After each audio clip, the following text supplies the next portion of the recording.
चलो आगे देखो। ठीक, हम सब क्या पढ़ रहे थे? जैव अणु, जैव अणु, बायोमॉलिक्यूल। चलो इसे हम लोग क्या पढ़ रहे थे अभी? हार्मोन के कार्य, हार्मोन के कार्य। बोलो फंदरो। चलो, तो हार्मोन का पहला कार्य क्या लिखवा गया? हाँ, बताया गया था जो हार्मोन होता है वह हमारे जन्म से लेकर के मृत्यु तक शरीर के वृद्धि, विकास, उसके ग्रोथ के लिए क्या होता है? रिस्पॉन्सिबल होता है, जिम्मेदार होता है।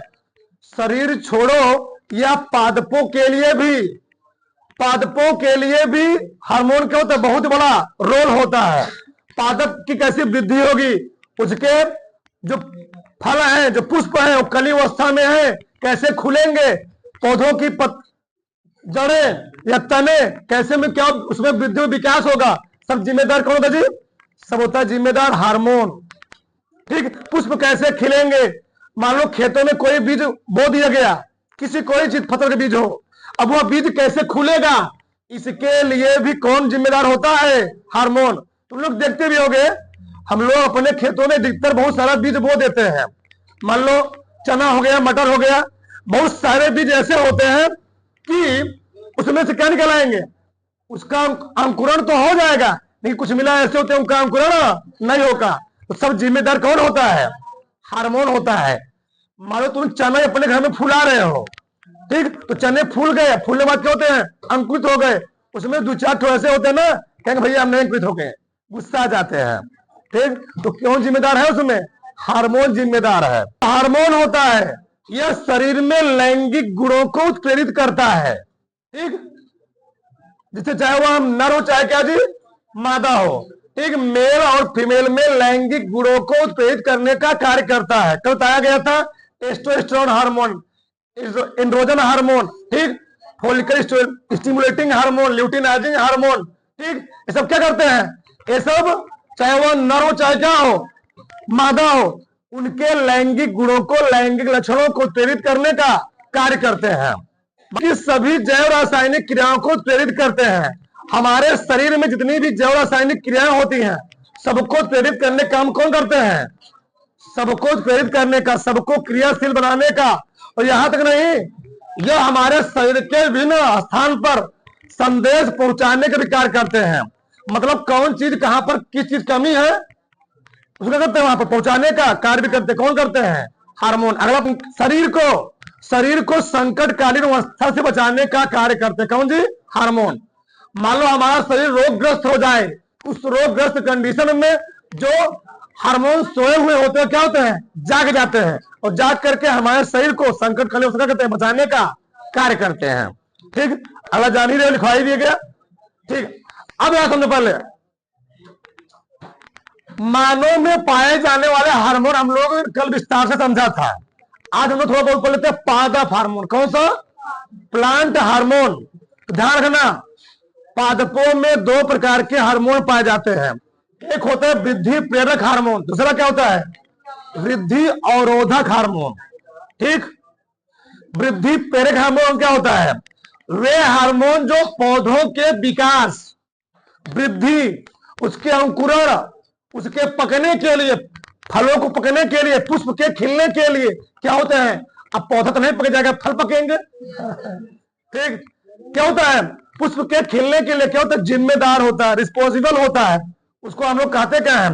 वृद्धि प्रेरक हार्मोन। वृद्धि प्रेरक हार्मोन मतलब पौधों के ग्रोथ के लिए, पौधों के विकास के लिए, बीज के अंकुरण के लिए, फलों को पकाने के लिए, पुष्प को खिलने के लिए जो हार्मोन जिम्मेदार होते हैं उसको हम लोग कहते क्या है? वृद्धि हार्मोन, ग्रोथ प्रमोटर। अगला क्या है? वृद्धि अवरोधक हार्मोन, जो इन सब मिला क्या करते हैं? जो इन सब मिला को रोकने का कार्य करते हैं। पुष्प ना खिले, पेड़ ना बढ़े, उसका विकास ना हो, बीज का अंकुरण ना हो, इन सबको जो रोकने का काम करते हैं उसको हम लोग क्या बोलते हैं? Growth inhibitor hormone. कौन जी? ग्रोथ इनहिबिटर हार्मोन कहते हैं। वृद्धि वृद्धि अवरोधक हार्मोन।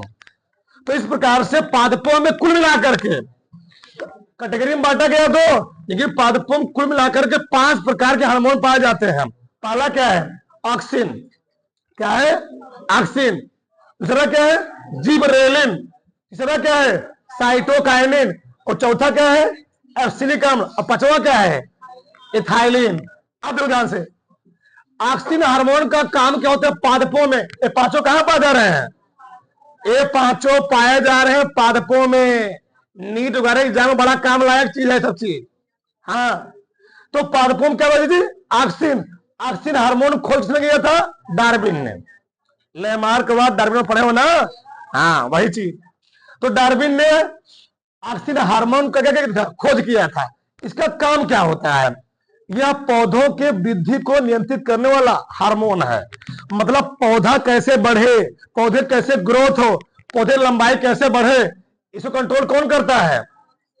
Auxin hormone. यह तने व जड़ की लंबाई में वृद्धि करता है। तुम लोग देखते होंगे पौधे अधिकतर क्या होते हैं? नीचे की ओर जड़ों में वृद्धि होती है और ऊपर की ओर तने में वृद्धि होती है। ठीक, तो जड़ कंट्रोल करने का काम कौन करता है? Auxin hormone. तुम लोग देखते भी होंगे जो सूर्यमुखी होता है, क्या सूर्यमुखी का पौधा होता है, उसको देखोगे और सूर्य की ओर क्या होता है? थोड़ा बहुत झुक जाता है। क्यों? उसका सूर्य के प्रति अट्रैक्शन क्या होता है? थोड़ा बहुत ज्यादा होता है, तो आज झुक गया। तो सब झुकाने का काम कौन करता है? ऑक्सिन हार्मोन करता है। ठीक, फसलों को गिरने से बचाता है। पूछा जाए ऐसा कौन सा हार्मोन है? लोग देखते भी होंगे, मान लो क्या है, सरसों हो गया या धान हो गया, गेहूं हो गया, थोड़ा सा हवा चलती क्या होता है? अगर कम कमजोर है, कमजोर क्या है? बहुत ज्यादा कमजोर है तो क्या होता है? गिर जाते हैं ना।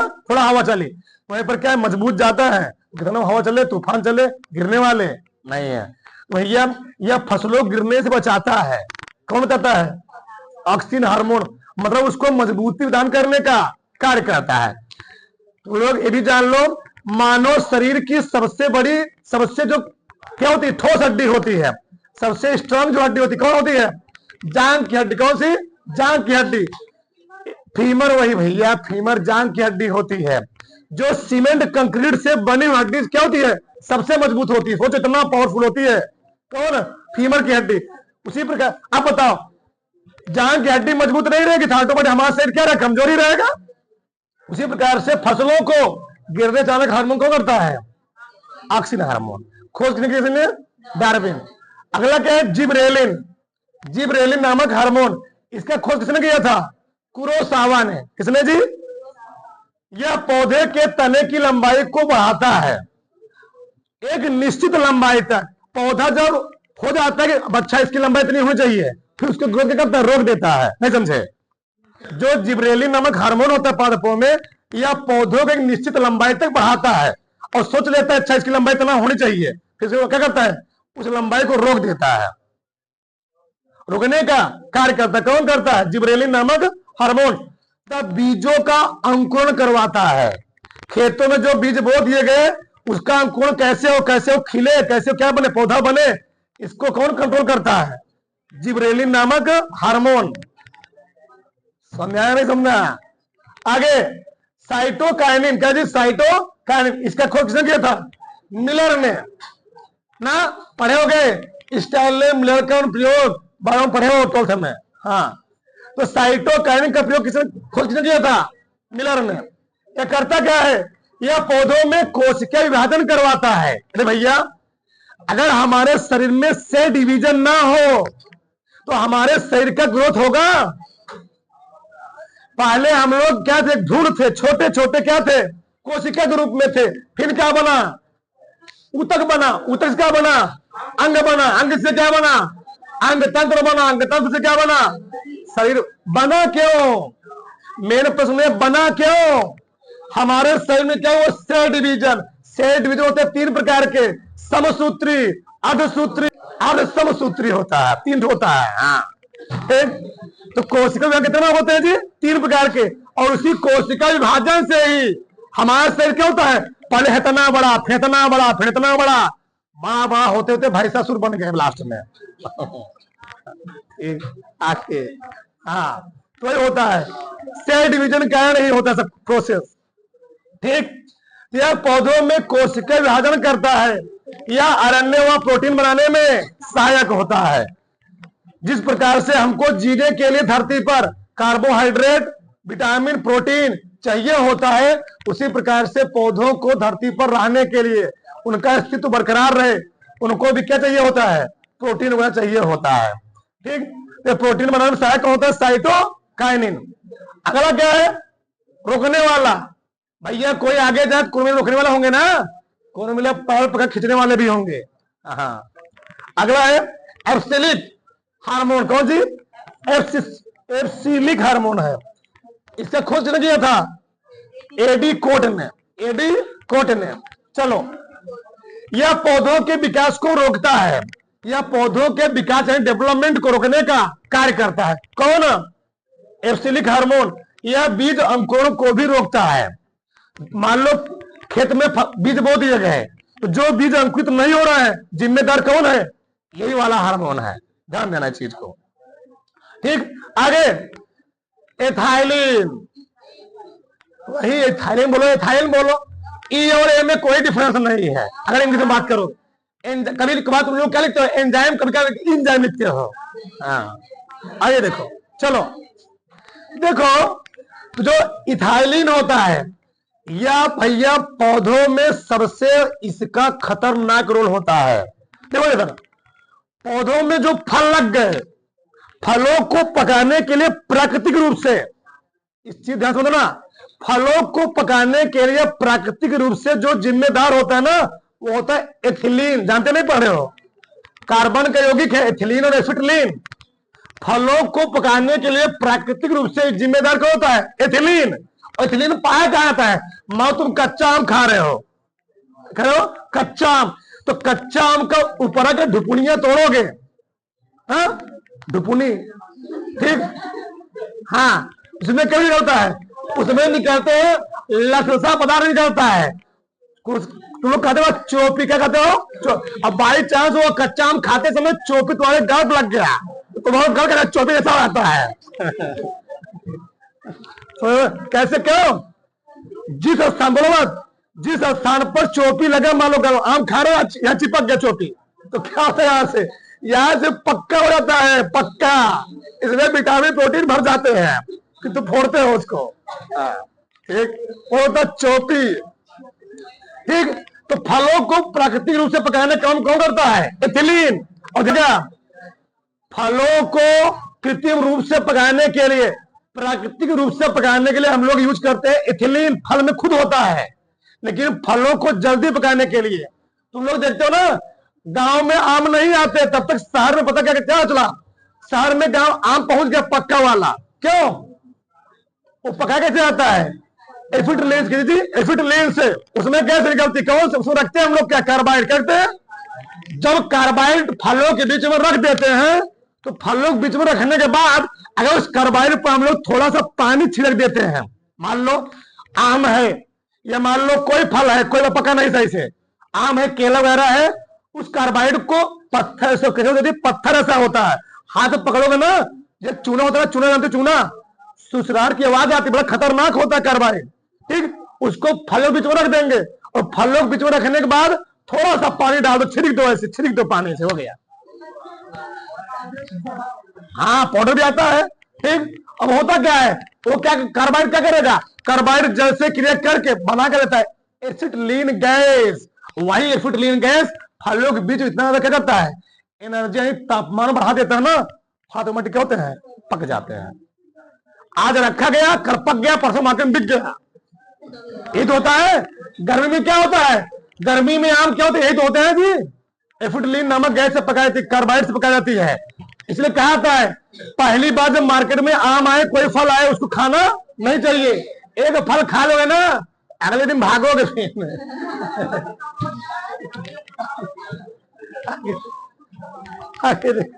तो यह रात्रि के समय पत्ते और फूल की कलिकाओं को बंद करने के लिए जिम्मेदार होता है। कौन होता है? रात्रि के समय पुष्प की कलियां बंद हो जाएं और फूल क्या हो जाए? बंद हो जाए। इसका जिम्मेदार कौन होता है? एथाइलिन। या फलों को पकाने का मुख्य हार्मोन होता है? कौन जी? इथाइलिन। अब आगे देखो, तो अलग मैटर है, उसका अलग जिम्मेदार होगा। अब देखो, अगला है हार्मोन और एंजाइम में अंतर। किताब में 5 है, आप 10 बात सीख लो इधर। चलेगा, देखो फटाक से सबका ध्यान इधर। बताओ हार्मोन कहां साबित होते जी? ये अंतःस्रावी ग्रंथियों से, इंडोक्राइन ग्लैंड से साबित होते हैं। और एंजाइम ये एक्सोक्राइन ग्लैंड से क्या होते हैं? साबित होते हैं। ये बहिस्रावी ग्रंथियों से क्या होते हैं? साबित होते हैं। तो जान ही रहे हो ना। अगला, ये प्रोटीन अमीनो अम्ल व स्टेरॉइड के बने होते हैं। कौन?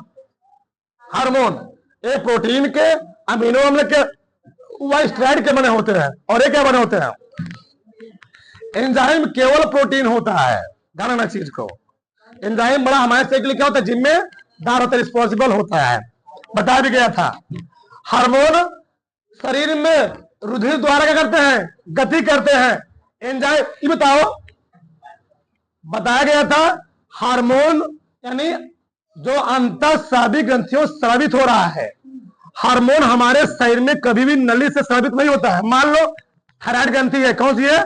थायराइड ग्रंथि है, या पीयूष ग्लैंड है, पीयूष ग्रंथि है, तो वहां पर नली नहीं है, वहां से डायरेक्ट क्या हो रहा है? निकल रहा है। और हमारे शरीर में क्या हो रहा है? ब्लड में मिल करके पहुंच जा रहा है। लेकिन वाला क्या है? ये पहले निकलेगा, फिर नली में जाएगा, फिर जहां पर क्या होगा? जरूरत होगा वहां पर पहुंच जाएगा। ये क्या होता है? ये नलिका युक्त होता है, ये नलिका युक्त विहीन होता है। ठीक, तो एंजाइम ग्रंथि की नलिकाओं द्वारा क्या होता है? गति करता है। एंजाइम मानव शरीर में नलिकाओं द्वारा गति करता है। और हार्मोन नलिका से नहीं, बल्कि जहां पर वह ग्रंथि है वही डायरेक्ट क्या होता है? निकल गया, रक्त में घुल गया, फिर क्या हो गया? पहुंच गया। ठीक, वही चीज है। अगला, इसकी कमी या अधिकता से क्या होती है? बीमारी होती है। हार्मोन के हमारे शरीर में क्या होगी? कमी होगी या अधिकता होगी, क्या होती है? इसकी बीमारी होती है। सब बताए गए हैं। ठीक है, हमारे शरीर में हार्मोन कमी होता है, बताया गया ना। व्यक्ति क्या होता है? बौना हो जाता है, ज्यादा हो जाए व्यक्ति क्या होता है? अधिक लंबा हो जाता है। ठीक, तो ये चीज है। इसकी कमी में, इसकी कम मात्रा में फक्ता होती है। मतलब इसकी कमी से रोग होता है, इसी कमी से कोई रोग होगा नहीं, बस थोड़ा बहुत क्या दिक्कत होगी बस एंजाइम कमी से। जब भोजन पच रहा होगा 8 घंटे में, 5 घंटे में पचेगा, 6 घंटे में 8 घंटे में पचेगा, बस ये थोड़ा होगा। आगे क्या है? एवं चर्चा क्या जी? एवं पापचय क्रियाओं में सीधे भाग नहीं लेते हैं। ये मेटाबॉलिक क्रिया में सीधे भाग, कौन? हार्मोन। लेकिन ये मेटाबॉलिक क्रिया में सीधे भाग लेते हैं, क्योंकि इन्हीं को, एंजाइमों को ही भोजन को क्या करना होता है? डाइजेस्ट करवाने काम होता है। पेट में हो गया, छोटे हाथ में हो गया, सब क्या पा जा रहा है? रेनिन, पेप्सिन, जाइमेज, एमाइलेज, सब क्या पा जा जी?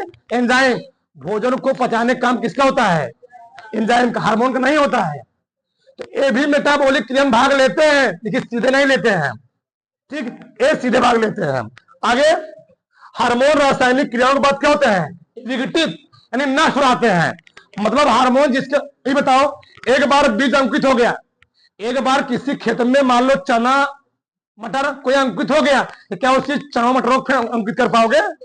तो एक बार क्या होते हैं? ये काम कर लीजिए जहां पर काम करना था, फिर क्या होते हैं? फिर काम किए लायक। लेकिन ए जो तुम्हारे मुख में लार पाया जा रहा है, गोलिया के रख लो तो उसको यूज कर सकते हो। एक जगह तो क्या होते हैं? बड़े रहते हैं। आगे, इनका अनुभार क्या होता है जी? इनका अनुभार बहुत कम होता है। इनका अनुभार क्या होता है? इनका अनुभार बहुत कम होने के कारण ही ये आराम क्या करते हैं? इनका अनुभार क्या होता है? बहुत कम होता है, इसलिए क्या करते हैं? बहुत तेज गति से गति करते हैं। और इनका अनुभार क्या होता है? अधिक होने के कारण ये शरीर में बहुत धीरे धीरे काम करते हैं। नहीं समझे? हार्मोन जो होता है अनुभार कम है, इसका अनुभार क्या है? कम है, इसलिए तेजी से कार्य करते हैं। इनका अनुभार क्या है? ज्यादा है ना, इसलिए जहां पर काम करते हैं ना, बहुत धीरे धीरे आराम काम करेंगे, सोते हुए काम करेंगे। आगे क्या है? ये तापमान पीएच से प्रभावित नहीं होते हैं। हार्मोन हमारे शरीर में तापमान कितना बढ़ा दो, पीएच मान कितना बढ़ जाए, उस तापमान पीएच मान का इस पर कोई इफेक्ट पड़ने वाला नहीं है, परंतु एंजाइम का हमारे शरीर में तापमान और पीएच मान का बड़ा रोल होता है, बताया गया था। अगर हमारे शरीर का टेम्परेचर, ठीक, अगर शरीर नहीं, अगर टेम्परेचर 25 डिग्री सेल्सियस पर है, उस कंडीशन में जो एंजाइम होता है ना, ज्यादा एक्टिव होता है, क्रियाशील होता है। और पीएच मान देखो यार, तुम लोग जानते होंगे, जो भोजन हमारे कहां पहुंचता, पेट में पहुंचता है, वो होता है अम्ली, लेकिन उस अम्ली भोजन को छोटे करता क्या, एक्सेप्ट नहीं करता है।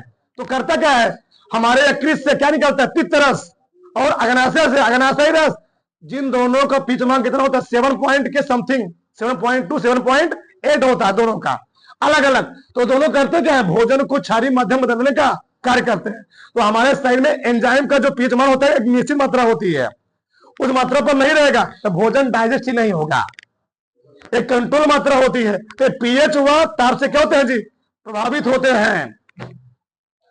हमारा छोटी आंत भोजन को कभी अम्लीय माध्यम में एक्सेप्ट नहीं करता है। अगर अम्लीय माध्यम भोजन पहुंचेगा, पचेगा ही नहीं, डाइजेस्ट होगा ही नहीं, ठीक। तो यहां से यकृत से और कहां से, अग्नाशय से रस निकालते हैं जी, जो क्या होते हैं, क्षारीय होते हैं। आगे एक प्रेरक या संगमक की तरह कार्य करते हैं, मतलब एक क्रियाओं को तेज करते हैं और मंदक उसको क्या करते हैं, कम करने का कार्य करते हैं। लेकिन एक क्या करते हैं, एक केवल क्रियाओं को, मेटाबॉलिक क्रियाओं को तेज करने का कार्य करते हैं, बस। अगला क्या है, एक कोशिका झिल्ली से क्या होते हैं, इनका उभार कम है ना, इनका उभार कम होने के कारण से ये हमारे शरीर के जो सेल मेम्ब्रेन, जो सेल होती, कोशिका होती है, कोशिका के ऊपर एक बहुत पतली लेयर पा जाती है। उस लेयरवा के अंदरवा से क्या होते हैं, ये प्रवेश कर सकते हैं। कौन प्रवेश कर सकते हैं, हार्मोन। परंतु है क्या होता है, इसका अनुभव क्या है, ज्यादा है, एक कोशिका के अंदर प्रवेश नहीं कर सकते हैं, एंजाइम वगैरह उभार ज्यादा है, ठीक। एक कोशिका झिल्ली से विस्तृत नहीं हो सकते हैं, कौन, एंजाइम, और उभार क्या है जी, ज्यादा, ठीक। ये तेजी से कार्य करते हैं। हार्मोन क्या होते हैं, हमारे शरीर में तेजी से कार्य करते हैं। और ये क्या होते हैं, तो सोचो, बताया गया था हमारे शरीर में जो डोपामाइन है, हम जो डोपामाइन रिलीज हो रहा है, वो हमको किसी कार्य को जल्दी प्रेरित करने का क्या करता है जी, एक्टिवेट करता है, जो हमारे शरीर के लिए क्या होता है, बेहद ही खतरनाक। जी मान लो, एक मिनट, तू सोचो डोपामाइन हमारे शरीर के कितना खतरनाक है। अगर कोई व्यक्ति शराब पी रहा है, अगर मान लो वो शराब का उसका लत लग गया है कि हमको 10 दिन के बाद या दिन के बाद शराब पीना है, तो 100% डोपामाइन 10वें दिन उसको क्या करेगा, संदेश देने लगा, अच्छा तुम्हारे शरीर के लिए क्या है, अब जरूरी है, नहीं पियोगे तो शरीर वहां पर क्या करने लगेगा, फिर उल्टा सीधा एक्शन करने लगेगा, ठीक। तो डोपामाइन हमारे शरीर के लिए क्या होता है, खतरनाक। मान लो कोई सुर्ती खा रहा है, कोई धुआं उड़ा रहा है, तो धुआं उड़ाने जो टाइम होगा 1 हफ्ते बाद, 4 दिन के बाद, तो उसी टाइम क्या करेगा, हमारा माइंड क्या करेगा, डोपामाइन को रिलीज करेगा। उस टाइम उसको चाहिए वो चीज, उतार लो, उतारो, ठीक।